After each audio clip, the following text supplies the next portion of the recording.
పరిణామాలతో పాటు election commission పైన రాహుల్ గాంధీ చేస్తున్న విమర్శలకు నిన్న ఎలక్షన్ కమిషన్ చెప్పిన సమాధానం ఈ అంశాలపైన మనతో మాట్లాడడానికి మాజీ మంత్రి వైఎస్ఆర్ కాంగ్రెస్ పార్టీ ముఖ్య నేత శైలజానాథ్ గారు మనతో పాటు లైవ్లో జాయిన్ అవుతున్నారు. సార్ నమస్తే, వెల్కమ్ టు ఈహా. ముందుగా నేషనల్ ఇష్యూ రాహుల్ గాంధీ చేస్తున్న పోరాటాన్ని మీరు ఎలా చూస్తారు? వైఎస్ఆర్ కాంగ్రెస్ పార్టీగా రాహుల్ గాంధీ వేసిన ప్రశ్నలకు ఎలక్షన్ కమిషన్ నిన్న చెప్పిన సమాధానం ఎలా అనిపించింది? అదేదో బీజేపీ అధికార ప్రతినిధుల్లాగా మాట్లాడినారేమో అనిపిస్తుంది నాకు. ఎలక్షన్ కమిషన్ చూసినప్పుడు అట్లా అనిపించింది నాకు. వాళ్ళ సెక్రటరీలు జనరల్ సెక్రటరీ అట్లా మాట్లాడతారు, హావభావాలు కూడా అలాగే ఉన్నాయి, అట్లాగే రాగాలు తీసి అట్లాగే అనిపించింది. కాస్త ఎక్కువసేపు చూస్తే కాషాయం కూడా కనిపిస్తుందేమో అనుకున్నా, కానీ కనపడలేకపోతే ఈ రోజున్న స్ట్రైట్ క్వశ్చన్ ఒక్కటే, ఓట్ల లెక్కింపులో కానీ ఓట్ల యొక్క నమోదులో కానీ ఓటింగ్లో కానీ అవకతవకలు చేరుకుంటున్నాయన్నది కొంత అందరి మనసులో ఉన్నదే. ఒకవేళ అది బీజేపీ వాళ్ళ యొక్క గ్రూపులు కూడా అది ఉంది, అబ్బా మేము బ్రహ్మాండంగా చేసుకుంటున్నాం అనే ఫీలింగ్ ఉందేమో నా అనుమానం. మొత్తం మీద ఇక్కడ ఏమో జరిగిందనే అంశం దేశం మొత్తం అనుకుంటాం. ప్రజలు టీబంకుల దగ్గర మాట్లాడుతూ ఉన్నారు. మాట్లాడినప్పుడు ఒక అనుమానం వచ్చినప్పుడు రాజ్యాంగ సంస్థ దాన్ని చెప్పాలి, తీర్చాలి. ఉదాహరణకి రాహుల్ గాంధీ గారు ఆ సెంట్రల్ బెంగళూరు కాన్స్టిట్యున్సీ గురించి మాట్లాడారు. నువ్వు చూపి ఎన్నిటిని లేదు ఇద్దరు నువ్వు చేసిన తప్పు అని చెప్పు. అఫిడవిట్ ఏంది అఫిడవిట్ ఇచ్చేది? అలిగేషన్ నీ మీద, మళ్ళీ నీకు అఫిడవిట్ ఇచ్చేది నాకేం అర్థం కాదు.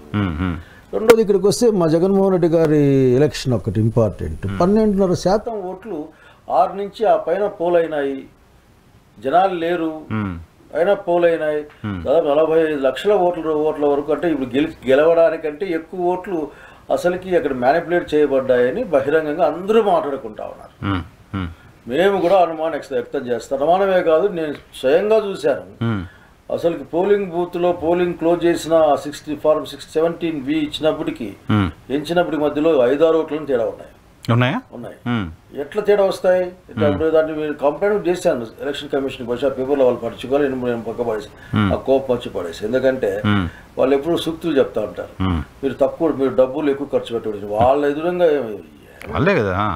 పైగా నిన్న మొన్న మద్యం స్కామ్ పైన విచారణ చేసిన సిట్టు 3,500 కోట్ల రూపాయల మద్యం డబ్బుల్ని ఏపీ ఎలక్షన్లో వైసీపీ పంచిందని సిట్ చెప్పింది అఫీషియల్. అసలుకి వీళ్ళు చెప్పే సూక్తులు ఉంటాయి, అంతే పెట్టాలా, తిరగకూడదు, ఇవన్నీ ఆఖరికి. కాబట్టి ఇవన్నీ సూక్తుల కింద లెక్కనే. ఈ ఆంధ్రప్రదేశ్ రాష్ట్రంలో కూడా ఈరోజు అందరూ అనుమానం పడతా ఉన్నారు. ఈరోజు నా గవర్నమెంట్ ఈవీఎంల ద్వారా వచ్చిందేమో అని అందరూ అనుమానం పడతా ఉన్నారు. సరే, అంత అనుమానం ఉంటే మీరు కూడా కళ్ళెదురుగా కొన్ని చూస్తే ఎందుకు వైసీపీ పోరాటం చేయట్లేదు, ఎందుకు కంప్లైంట్ చేయట్లేదు?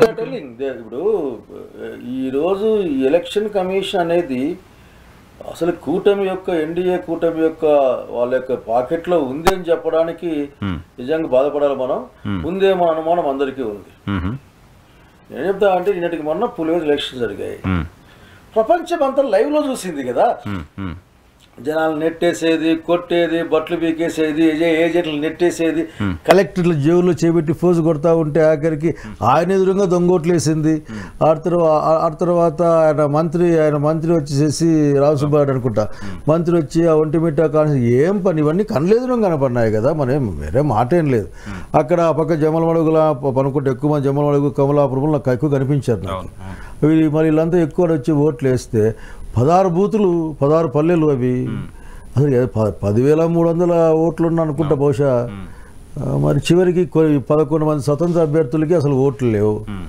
అట్లాగే బహుశా నేషనల్ పార్టీ కూడా ఓట్లు ఉన్నట్లు లేవు. 100 ఒకటే ఎంతో వచ్చారు నాయకుడికి. అంటే 11 మంది వాళ్ళ ఓటు కూడా వాళ్ళు వేసుకోలేదా, అంటే వాళ్ళు ఎవరికి రానిలేదా? మరి ఎట్లా వస్తాయి? ఎట్లా సాధ్యమవుతుంది ఆఖరికి? నేను చెప్పేందంటే కళ్ళెదురుగా జరిగింది. మన కళ్ళెదురుగా నిజంగానే ఇంత దారుణంగా ఎలక్షన్ చేయొచ్చు అని చంద్రబాబు నాయుడు గారు మాట్లాడుతూ అసలుకి ఇది ప్రజాస్వామ్యం ఫర్డ వెళ్ళిందని చెప్పాడు. బహుశా ఆయన మార్కు ప్రజాస్వామ్యం ఇదేనేమో భయం వేస్తుంది నాకు ఆఖరికి. అంటే ఎవడు బలం ఉంటే వాడు కొట్టుకోండి, వేసుకోండి, పోనీ గెలుచుకోండి అనేది ప్రజాస్వామ్యం అని చేశారని కదా. గతంలో కుప్పంలో మీరు ఇట్లే చేశారు, స్థానిక సంస్థల ఎన్నికల్లో బెదిరించారు, నామినేషన్ లేదు, ఏకగ్రీవాలు చేశారు. ఇప్పుడు మా అధికారం ఉంది, మేము చేసుకుంటామని వాళ్ళు అనుకుంటున్నారు. ఇట్లా నేను కూడా లాస్ట్ ఎలక్షన్ చేశాను. నేను కూడా కెరీర్ నేను పార్టీకి బాధ్యత వహించేవాడిని. మేము కూడా చేసాం, కంటెస్ట్ చేయించాం. మమ్మల్ని ఇట్లా కొట్టిన వాళ్ళు ఎవరు లేరు. అక్కడక్కడ ఎలక్షన్లు ఎందుకు మీకు అని బెదిరిస్తే మేము స్పష్టంగా చెప్పాం, మీ ఓట్లు మీవి, మా ఓట్లు మావే, మాకు ఎన్ని ఓట్లు పడితే 2 ఓట్లు పడినాయి అన్నాం. అని ఎలక్షన్ చేసాం. అంటే సతీష్ రెడ్డి చెప్పాడు చిరకాల ప్రత్యర్థి వాళ్ళకి పులివెందుల రాజకీయాల్లో నేట్లా గెలుస్తానయ్యా వాళ్ళని మూసేస్తేనే అని చెప్పాడు దగ్గరికి. సో అట్లేం లేదు. బహుశా ఏమంటే ఎలక్షన్లో బలంగా ఉన్న పార్టీ వాళ్ళు కొద్దిగా వేరే పార్టీ వాళ్ళని కొద్దిగా ఓట్ల దగ్గర ఎక్కడైనా కొద్దిగా ఒత్తిడి పెడతారేమో, కానీ ఇట్లా కాదు ఏజెంట్లే లేకుండా. మీరు చూడండి ఎన్నిక పులివెందుల ఎన్నిక ఇప్పటివరకు నేను అటువంటి చూడలేదు. నేను మా జిల్లాల్లో అత్యంత దుర్మార్గంగా జరిగే ఎలక్షన్లు కూడా దీని ముందు దిగదుడిపాయి. కనీసం ఏజెంట్లు అంతా ఉండి లీడర్లు పోయి కూర్చొని చేసిన కాలం చూసినాం. నువ్వు పోనీ మీరు చెప్పిన మాటకి అప్పుడు అంటే ఏది ప్రతీకారం కోసం పోతున్నావా, ప్రజల కోసం బతుకుతున్నావా? రెండు ఉంటాయి కదా, పార్టీ కోసం ప్రజలు, పార్టీ కార్యకర్తల కోసం పార్టీ, ప్రజల కోసం ప్రభుత్వం. ఇది కార్యకర్తలు ప్రభుత్వం ఏదో పార్టీ ఏదో నాకు అర్థం కావడంలే. రెండు కలిసిపోయి కలగాపులకు అందామా లేక పార్టీని అందామా ఏం నాకేం అర్థం కాదు. ఇప్పుడు చూసి టీడీపీ అధికార దుర్వినియోగం చేసింది, టీడీపీ బెదిరించింది, ఎలక్షన్ కమిషన్ కళ్ళు మూసుకుంది. అధికార దుర్వినియోగం అనేది చాలా తక్కువ మాట, వాడకూడని మాట. దుర్వినియోగం కాదు ఆఖరికాడ. అక్కడికి ఒక ఆటవికమైన సంస్కృతి అక్కడ మేము చూసాం. వాళ్ళకి ఎవరికైనా కోపం రావచ్చు కాక. ఆటవిక సంస్కృతి అంటే ఎట్లా అంటే ఎవరికి సమానం చెప్పుకునేవాళ్ళు లేడు, కొట్టేవాడు కొడతాడు. పోలింగ్ బూత్లో నుంచి ఏజెంట్ని బట్టలు పీకి కొట్టి పడిపడేసి దానికి ఏమని పిలవాలి నేను? అసలు మహిళలు పోతే వాళ్ళు అసలు కాళ్ళు పట్టుకునే ఫోటో చూసి మర్చిపోయారు. కాళ్ళు పట్టుకుని ఓటు కాళ్ళుగా ఇంకేం పదం వాడాలా? ఓటు మీరు వేయద్దు, సిరాయేసి పంపిస్తాం పదండి అన్నారు. అదెందుకు మీకు వేసే కష్టంగా ఉంటుంది, సీట్లన్నీ మాకు ఇవ్వండి మేము వేస్తామని చెప్పిన బ్యాచ్ ఉంది అక్కడ. అసలుకి ఊరికి నేను మా పిల్లల్ని పంపించు పక్క కాన్స్టిట్యూన్సీ ఉత్సాహంగా పంపించి చూశాను. ఆఖరికి లోకల్ కూడా అడిగి చూశాను. ప్రతి ఊర్లో కనీసం 100-200 మంది వేరే ఊర్లో ఉన్నారు బూతుల దగ్గర. ఇక్కడ నా పాయింట్ ఏంటంటే ఇవన్నీ మీరు మాట్లాడటమేనా? అరిచేస్తున్నారు మా ఊరికి ఎవరో వచ్చారు, ఓట్లు వేసుకున్నారు, గుంజారు, కొట్టారు అని. పులివెందులు లాంటి కాన్స్టెన్సీలో వైసీపీకి స్ట్రాంగ్ హోల్డ్ ఉండే కాన్స్టెన్సీలో వైసీపీ కార్యకర్తల ప్రతిఘటన నాకెక్కడ కనపడలా. మేము ప్రజాస్వామ్యాన్ని బాగా నమ్మేవాళ్ళం కాబట్టి ప్రజాస్వామ్యబద్ధంగా మేము ఓట్లేసి సిద్ధపడ్డాం. అట్లాగే రాజ్యాంగ వ్యవస్థలపైన మాకు నమ్మకం ఉంది కాబట్టి రాజ్యాంగ వ్యవస్థలు నమ్ముకున్నాం. కానీ మాకు ఒక జెడ్పీటీ సెలక్షన్లకి డిఐజీ స్థాయి అధికారి వచ్చి మళ్ళీ రూట్ లెవెల్లో పనిచేస్తారన్న ఆలోచన మాకు రాలే. అటువంటి పనులు మాకు తెలియదు కాబట్టి మాకు ఆలోచన రాలే. మళ్ళీ కాల్ చేస్తామని చెప్పే ఆలోచనలు మాకు రాలే. చివరికి రండి రండి రండి అని దొంగ ఓట్లు ఆహ్వానించి అసలు ఓట్లు పొండి నెట్టేసే ఆలోచన రాలే. ఓటర్లు కాళ్ళు పట్టుకుంటారన్న ఆలోచన అసలుకి ఎవరు అసలు నిజంగా నాకు అనుకుంటే భయం వేస్తుంది. కాబట్టి పులివెందుల ఎలక్షన్ అట్లే చూడాలి దాన్ని. అంటే పులివెందుల ఎలక్షన్లో ఒక ఇన్హరెంట్గా ఏమి కోరుకుంటా ఉన్నాడు ఈరోజు పాలకవర్గం అనేదాన్ని మనకు కనిపించింది. అంటే అందరినీ కొట్టి చెవులు మూసి కానీ మేము గెలుచుకోవాలి నంబరే కదా అని. ఆ ఎలక్షన్ కమిషన్ కూడా పాపం చాలా అమాయకంగా ఎలక్షన్ కమిషన్ వాళ్ళు బాధపడకూడదు. ఎందుకంటే ఎలక్షన్ కమిషన్ కదా, రాజ్యాంగ రకరకాలు చెప్తారు, రాజ్యాంగబద్ధ సంస్థ అది ఇదని. కాన్స్టెన్సీ జడ్పీ టెరిటరీ అంతా కూడా దుర్మార్గము అన్యాయాలు జరిగిపోతే ఒక 2 వాటికి రీపోలింగ్ ఇస్తే దాంట్లో కూడా మళ్ళీ ఆఖరికి రిగ్గింగ్ జరిగితే ఏం చేస్తుంది ఎలక్షన్ కమిషన్? నాకు ఫోటోస్ వచ్చాయి. మీకు చెప్పనా, నారా లోకేష్ ఒక వీడియో షేర్ చేశారు. నారా లోకేష్ షేర్ చేసిన వీడియోలో ఉన్న పర్సన్సే జమలమడుగు కాన్స్టిట్యూన్సీకి సంబంధించిన ఆయన అఫీషియల్గా పోస్ట్ చేసిన దాంట్లోనే ఉంది. కలెక్టర్ గారి దగ్గర నేను చూసా. కలెక్టర్ దగ్గర ఉన్న ఓటు మనిషి నాకు తెలుసు, నాకు తెలుసు. కలెక్టర్ ఇట్లా పెట్టుకొని చూస్తున్నాడు ఎదురుగా, నాకు వాళ్ళు తెలుసు. వాళ్ళు అంతా చివరి అదే ప్రాంతం వల్లమే కదా. అప్పుడు తిరిగి అట్లా లీడర్లుగా రకరకాల సార్లు వాళ్ళు మాతో కలిసి ఉన్న వాళ్ళే, మా పార్టీల్లో అట్లా క్లీన్ వాళ్ళు ఎంత. కాబట్టి దీన్ని మీరు ఎలక్షన్ ప్రజాస్వామ్యం అంటే నేను చేయగలిగింది ఏం లేదు. సరే, అధికార పార్టీ ఘోరాలు చేసింది, మీరు ప్రాపర్ గా ఎదుర్కోలేకపోయారా? పులివెందులోకి వచ్చి మీరేమాశిస్తారు మా దగ్గర నుంచి? మేము కూడా ఆఖరికి పోయి ఇంక దౌర్జన్యం దిగి బాహాబాహి కొట్టుకోవాలన్నా? బాహాబాహి కొట్టుకోవడం రాజ్యాంగబద్ధంగా ఉంటే కొట్టుకునే వాళ్ళం. రాజ్యాంగబద్ధం అది కాదు. శాంతియుతంగా సహనంగా ఓటర్లు మమ్మల్ని ఓట్లేనిరా బాబు అని కాళ్ళు పట్టుకోవడం చూశారు. ఓటర్లు మా ఓటు వేయకపోతే ఎట్లా మహిళలు మాట్లాడడం చూశారు. ఒక్క వైసీపీ నాయకుడు కూడా బయటకు వచ్చి మా ఊర్లో ఎందుకు దౌర్జన్యం చేస్తున్నాడని మాట్లాడడం నేను చూడలేదు. వైసీపీ వాళ్ళే, వాళ్ళు ఓటర్లు, వైసీపీ ఓటర్ వాళ్ళంతా కార్యకర్తలు నాయకులంతా వాళ్ళే. ఇప్పుడు నల్లబరెడ్డిపల్లి ఉంది, ఊరంతా వైసీపీనే. వాళ్ళు ఎంత గొడవలు ఉన్నా నాకు తెలిసి ఊర్లో వేరే వాళ్ళు కోట్లు ఇవ్వండి అసలు right. But some time may be wrong. రాంగేం కాదు, ఎందుకంటే నాకు రెగ్యులర్ దావ కాబట్టి అది ఈ పక్క ఇద్దరు 2 గుంపులు ఉంటాయి, కానీ 2 గుంపులు వైసీపీ గుంపులే, 2 గుంపులు కూడా. నల్లగొంది పలిపోతే వైసీపీ గుంపులే అసలుకి. ఆ 2 ఊర్లు వదిలేసినా గెలుస్తుంది అసలు వైసీపీ, ఆడికి వేరే పక్క లేకుండా. సో అందుకని కాన్సన్ట్రేట్ చేసి ఊరంతా వేరే ఊరు పోయి ఒకటే కదా, బూతులు మార్చి ఇవే పెద్ద ఊర్లు సమస్య, ఇవి పెద్ద ఊర్లు 2 మార్చారు. ఏమంటాయంటే అధికార దుర్వినియోగం కాదు ఇది, వీళ్ళు చేసే ఒక తక్కువ స్థాయి ఆలోచనలు భవిష్యత్తు ప్రజాస్వామ్యాన్ని ఏ విధంగా వీకెండ్ చేస్తాయి, బలహీనం చేస్తాయి అనే ఆలోచన లేని, ఆలోచన రాహిత్యంతో వచ్చినాయి. కానీ ఈరోజు సంతోషంగా ఏం సంతోషం, మన ఒక అక్కయ్య అంటుంది ముండ గెలుస్తుంది అంటే మొన్నలనే ఆల్ డ్యూ రెస్పెక్ట్ ఎవ్రీబడి అంటే అక్క లోకల్గా కడపక్కయ్య కదా, వాళ్ళ భాషలో అంటుంది. అటు ఇటు కానీ ఇట్లా రకరకాలు తిట్టారు, ఊర్లో మాట్లాడతారు భయంకరంగా తిట్టారు ఆఖరికి. మరి ఆ ఎలక్షన్ చేసి దానికి మళ్ళీ దాన్ని ఏమంటారు 30 ఏళ్ల తర్వాత ప్రజాస్వామ్యాన్ని బ్రతికించాము తెలుగుదేశం పార్టీ చెప్తోంది. విజయోత్సవాలు చేసుకుని నవ్వు వచ్చింది ఆఖరి. అదే తెలుగుదేశం పార్టీ ఇన్ఛార్జ్ కొద్ది కాలం క్రితం మేము చాలా బలహీనంగా ఉన్నాం, 20-25% కంటే మాకు ఇక్కడేం బలం లేదని చెప్పుకున్న రోజులు కూడా అతనితో మనం చూసాం. ఎలక్షన్ టైంలో చూసాం. కాబట్టి సో అది ఎలక్షన్గా చూడరు మీరు. నేను దాని ఎలక్షన్ అనుకోవడంలే, ఏందో ఒకటి కావాలా, మేము కూడా చేయగలము. అదే పులిని చూసి నక్కలు వాతలు పెట్టుకుంటాయి అనే పదం కరెక్ట్ కాదు, కానీ ఎక్కడో దుర్మార్గులను చూసి చంద్రబాబు నాయుడు గారు కూడా నాయకత్వంలో దుర్మార్గం చేద్దాం అనుకున్నాడేమో తెలియదు నాకు. కానీ నేను ఎప్పుడు నాకు ఆశ్చర్యం ఒకటే, వీళ్ళంతా శుద్ధులు చెప్పేవాళ్ళు కదా, సూక్తులు ప్రవచనాలు ఇవి కదా. మళ్ళీ ప్రవచనకారులు కనీసం బహిరంగంగా కొద్దిగా బాగుండాలి కదా అనేది నాకు కనపడాలి కదా, బాగా చేసినట్టు కనపడాలి కదా. సో పులివెందు ఎలక్షన్ ప్రజలు ఈరోజు రాష్ట్ర వ్యాప్తంగా కానీ దేశవ్యాప్తంగా ఒక చర్చ జరిగింది. ఎత్తుకుపోవడం కాదు, అంటే బాక్సులు ఎత్తుకుపోవడం కాదు ఇక్కడ సమస్య. ఏజెంట్ని బయటికి పడేసి వీళ్ళే మంత్రులు లేక వేరే వాళ్ళు కూర్చొని అసలు ఓట్లు రానివ్వకుండా మరీ విచిత్రంగా ఆ స్లిప్లైన్ మాకు ఇచ్చేయండి, మీకు కష్టం కదమ్మా వేయలేరు మీరు ఫోన్ అని చెప్పి మేము వేసుకుంటామని. అపహాస్యము ఇవన్నీ కూడా చిన్న చిన్న పదాలు అంతే. ఇంకా ఎలక్షన్ ఏదో ఫార్స్గా మారిపోయినట్టు చూడాలి. పెద్ద పదాలు. మీరు ఎలక్షన్ కమిషన్ పైన ఇన్ని అనుమానాలు వ్యక్తం చేస్తున్నారు. మొన్న పవన్ కళ్యాణ్ గారు మాట్లాడడం చూసి August 15 స్పీచ్లో ఓడిపోయినప్పుడు ఈవీఎంలు ఏదో అంటాం ప్యాషన్ అయిపోయింది ప్రతి ఒక్కరికి, పైన నుంచి కింద దాకా సెంట్రల్ నుంచి ఇక్కడ దాకా అంటూ మిమ్మల్ని ఉద్దేశించి కూడా మాట్లాడారు పవన్ కళ్యాణ్ గురించి ఆఖరికి. ఎందుకంటే అబ్బాయి పవన్ కళ్యాణ్ గురించి నేను పెద్దగా ఆలోచించాను. ఆంధ్రప్రదేశ్ రాష్ట్రానికి ఉప ముఖ్యమంత్రి, ఓ పార్టీ అధ్యక్షుడు, 25 మంది ఎమ్మెల్యేలను హోల్డ్ చేస్తున్నారు, 2 ఎంపీలు ఉన్నారు. ఏం చేయలేపు నేను ఆయన అసలు కన్సిడర్ చేయనంటే ఎట్లా అంటే నేను పెద్దగా ఆలోచించడం తప్పేముంది నాకు అర్థం కాదు. రాజకీయ పార్టీగా మీరు ఆలోచించకపోతే ఎట్లా? రాష్ట్రానికి సంబంధించిన ఉప ముఖ్యమంత్రి సరే మీ ప్రకారం ఉప ముఖ్యమంత్రి గారిని తక్కువ పవన్ కళ్యాణ్ ఆలోచిస్తాను నేను. పవన్ కళ్యాణ్ గారు అనేక విషయాలు రెస్పాండ్ కావాలి కదా, ఏదో ఆయన స్పొరాడిక్గా అక్కడక్కడ అయితే కన్వీనెంట్ కాదు, ఎవరో చెప్పితే ఎవరో అట్లా ఇది మాట్లాడంటే అది మాట్లాడేవారిలాగా నాకు అనిపిస్తుంది పనిస్తే. ఏది ఏమైనా అత్యంత బలంగా నీ మీద ఆరోపణ వచ్చింది, శుద్ధులు సుభాషితాలు చెప్పే సనాతనులందరూ కూడా ఈరోజు నిలబడి ఎలక్షన్ గురించి ఇంకొక అనుమానం నివృత్తి చేయాలి.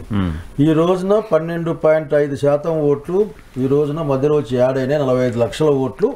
ఈ ఓట్ల వల్లనే మీరు గెలిచారు, లేదంటే మీకు స్ట్రైకింగ్ ఏంది, రేట్ ఏంది, పాడైంది ఏంది మీకు అసలుకి. 2 సార్లు పోటీ చేసి ఒకసారి కూడా గెలవని మీరేంది మాట్లాడదని జనాలు మాట్లాడి నేను అందరూ లోపదలుచుకోవాలి.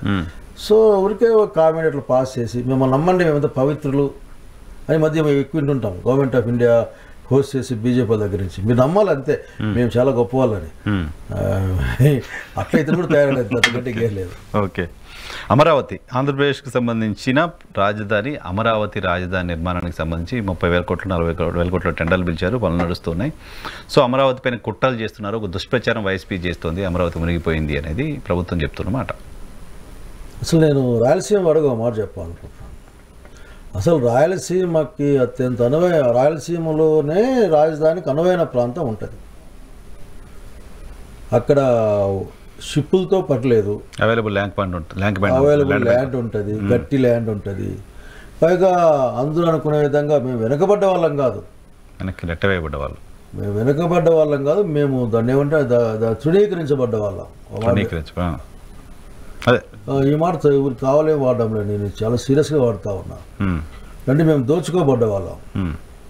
మాకు హైకోర్టు వస్తే హైకోర్టు వీకపోతారు, క్యాపిటల్ వస్తే క్యాపిటల్ వీకపోతారు, మా ఎయిమ్స్ వస్తే ఎయిమ్స్ వీకపోతారు, మాకు అదేదో పాపం బ్యాంక్ ఉంటే బ్యాంక్ వీకపోతారు. పీకపోయికి ఏమో తెలియదు మా దగ్గర.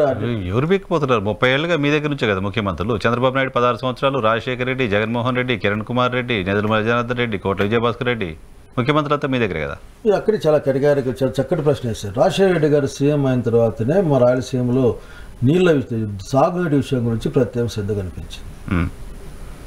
జగన్మోహన్ రెడ్డి గారి హయాంలో కూడా శ్రీబాగ్ ఉడంబడిక ప్రకారం మాకు హైకోర్టు అలాంటి వాళ్ళం రాజధాని కావాలని కోరుకునే వాళ్ళం. మరి శ్రీబాగ్ ఉడంబడిక ప్రకారమే, పెద్ద మనుషుల ఒప్పందం ప్రకారమే హైకోర్టు అంటే న్యాయానికి సంబంధించిన లా ఇన్స్టిట్యూట్ పెడతామని చెప్పేసి శంకుస్థాపనలు కూడా అయిపోయాయి. అట్లాగే కడపలోనే ఆంధ్ర ప్రగతి బ్యాంక్ ఉండేది, అనంత ప్రగతి గ్రామీణ బ్యాంక్ కలిపారు దాంట్లోకంతా. దాని ఆంధ్రప్రదేశ్ ప్రగతి గ్రామీణ బ్యాంక్ అని అందరూ వద్దని ఎత్తుబడ పెట్టుకోవాలి. అంటే ఏం దొరికినా ఎత్తుబడ పెట్టుకుంటుంటారు. అసలు అంతెందుకు నీళ్ళు మాట్లాడితే రాయలసీమ నీళ్ళు తీసిపోతాము, సుక్క తెచ్చాడు ఎవరు లేడు మేము తప్ప, రాజశేఖర్ ఫాలోవర్లు తప్ప ఇంకా నీళ్ళు తెచ్చేవాళ్ళు ఎవరు లేరు. ఏదైనా కానీ రాజశేఖర్ పేర్లు పెట్టచ్చు అంతే కానీ దాని మీద ముందు తీసుకెళ్ళిన వాళ్ళు రాజశేఖర్ ఫాలోవర్లే. ఆయన ఆలోచన విధానమే. పులిచింతల మీకే, ఆ పైకి పోతే పోలవరం కట్టేది మీకే, ఆ ఎత్తిపోతల పట్టిసీమ అది మీకే. మాకేంది ఉందిడా? ఆ శ్రీశైలంలో వచ్చే నీళ్ళ కోసం కొట్టుకొని చేయాలి మేము. పోతిరెడ్డిపాడు పెంచుకుంటామంటే గొడవ, పెంచుకుంటామంటే గొడవ. హంద్రి నీవా మేము తీసిపోయిందే కదా, 1 ఎకరాక నీళ్ళు ఇచ్చినారా? ఇప్పుడు లైనింగ్ వేస్తున్నారంటే కదా కింద భూగర్భ జలాలకు నీళ్ళు. మంచిది కాదు అట్లా, అది మంచిది కాదు. ఎందుకంటే మళ్ళీ ఈ మాత్రం తడెక్కితే అనంతపురం జిల్లా వాళ్ళకి కష్టమవుతుందని చెప్పేసి అక్కడికి బాయిలగిల నీళ్ళు ఉంటాయని. కనుక మేము తృణీకరించబడ్డ వాళ్ళం, దోచుకోబడుతున్న వాళ్ళం. ఎందుకంటే రాజధాని ఉంది, ఏం సంబంధం?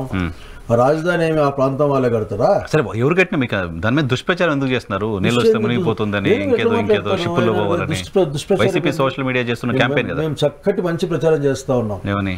ఏదైనా సరే నీళ్లు నిలబడే నల్లరేగడి భూముల్లో బిల్డింగులు ఎవడూ కట్టడు, నువ్వు కూడా ఇల్లు కూడా కట్టవు.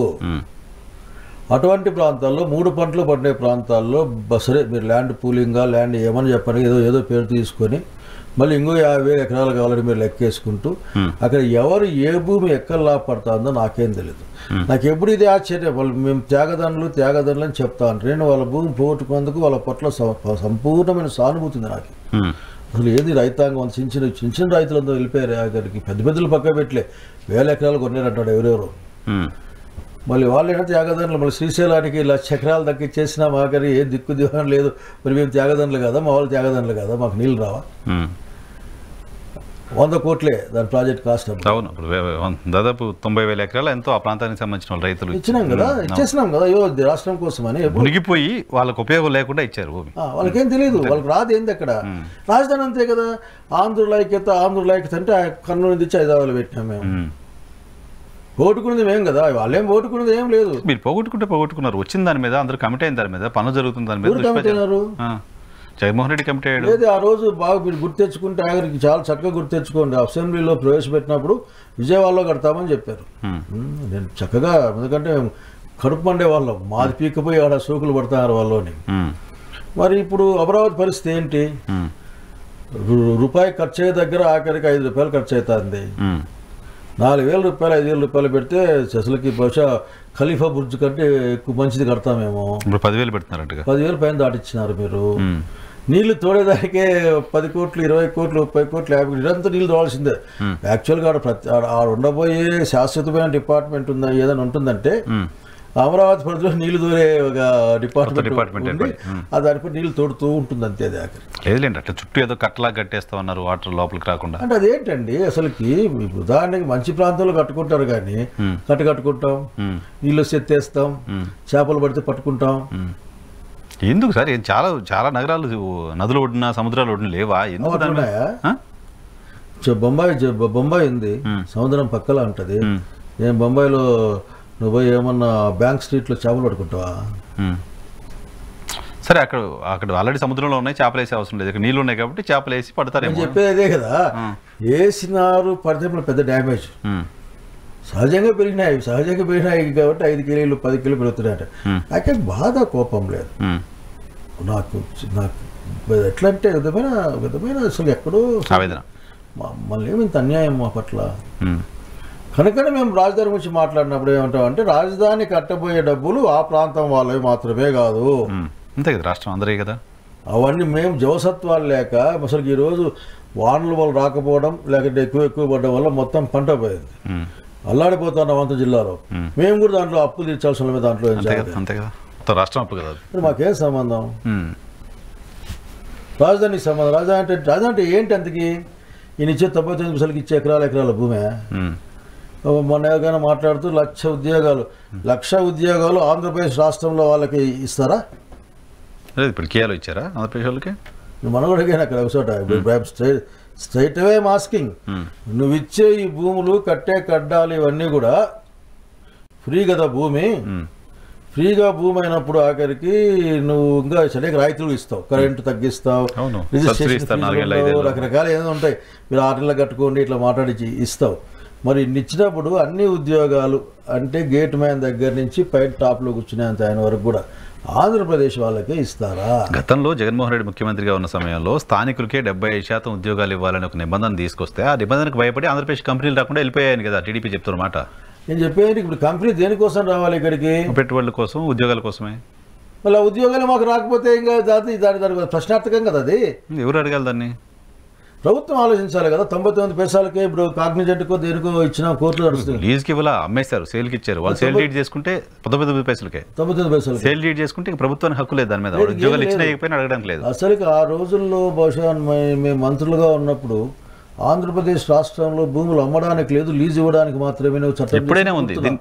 ఎప్పుడైనా ఉంది. ఇప్పుడు కొత్తగా తీసుకొచ్చారు లిఫ్ట్ 4 అని కొత్తగా తీసుకొచ్చి ఇలా ఇస్తున్నారు. ఎవరికి లిఫ్టో నాకు అర్థం కావడం లేదు. ఎవరికి ఆ కంపెనీ ఎవరికి లిఫ్ట్ ఇస్తుందో కూడా భవిష్యత్తు తెలుస్తుంది. కానీ ఎందుకంటే ఏమైనా మాటలు కోపం వస్తుంది, బాధ వేస్తుంది.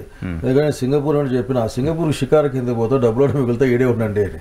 అది విరోచనలు వచ్చి ఒక కంపెనీ లేదు, పేపర్ లేదు, రావు కూడా. ఎందుకంటే తమరి ఖ్యాతి చాలా ఖండాంతరాల్లో ఉంటుంది, ఇక్కడ కాదు.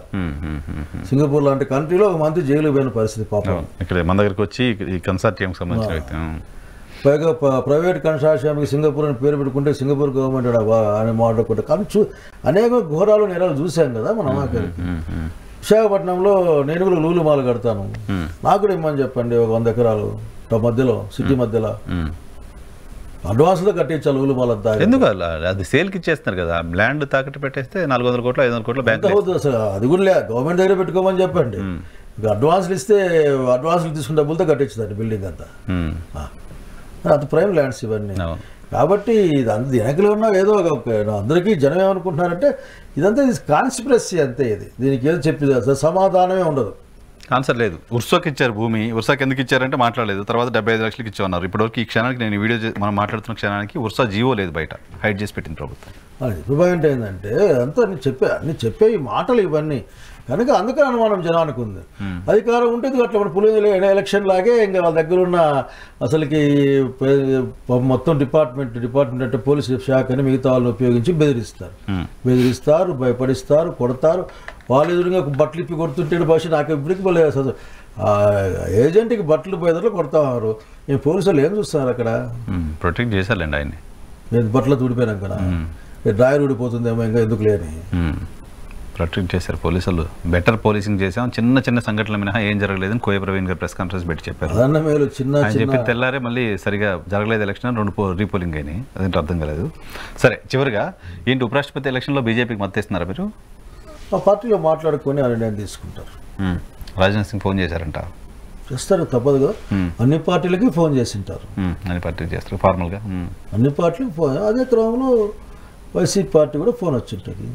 సో పార్టీ కూర్చొని మాట్లాడి చేశారు. రహస్యంగా ప్రేమించుకుంటున్నారా సార్ జగన్మోహన్ రెడ్డి బీజేపీ?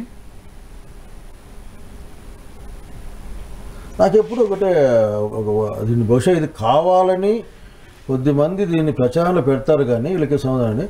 ఒక పక్కన బీజేపీ ఎన్డీఏ కూటమి అధికారంలో ఉండి వీళ్ళందరి యొక్క ప్రమేయంతోనో వాళ్ళ ముద్దు బిడ్డ అందామా లేకుంటే వాళ్ళ ఐడియాలజికల్ సన్ అందామా, మన సనాతని గారు, మన పేరు పవన్ కళ్యాణ్ గారు ఆడున్న దాంట్లో వీళ్ళ లవ్ లేకుంటే అఫెక్షన్ బాండింగ్ ఉన్నది ఈ మామిందన. అందుకే నేను రహస్యంగా ఎట్లుంటుంది ఆవిడ వీళ్ళు ఎట్లా రహస్యంగా ఉంటుంది? ఓపెన్గానే ప్రేమించుకుంటున్నారు, మీరు రహస్యంగా రహస్యంగా అంటే రహస్యంగా ప్రేమించుకుంటా ఉంటే మాకు గవర్నమెంట్ ఆఫ్ ఇండియా నుంచి బాగా సాయం వచ్చి మా పులివెందుల ఎలక్షన్ మొత్తం ఆఖరికి అందరికీ పెట్టాం కదా మేము. ఆ రహస్య ప్రేమ కారణంగానే జగన్మోహన్ రెడ్డి అరెస్ట్ కాకుండా ఆగిపోయారు అని. అంటే ఇప్పుడు చంద్రబాబు నాయుడు అరెస్ట్ కాకుండా ఉండడానికి అప్పుడు వాళ్ళకి రహస్య ప్రేమ కూడా లేదు బీజేపీకి టీడీపీకి. కనుక వ్యవహారం రాజ్యాంగబద్ధంగా ఉంటాయి అందరికీ. ఏమంటే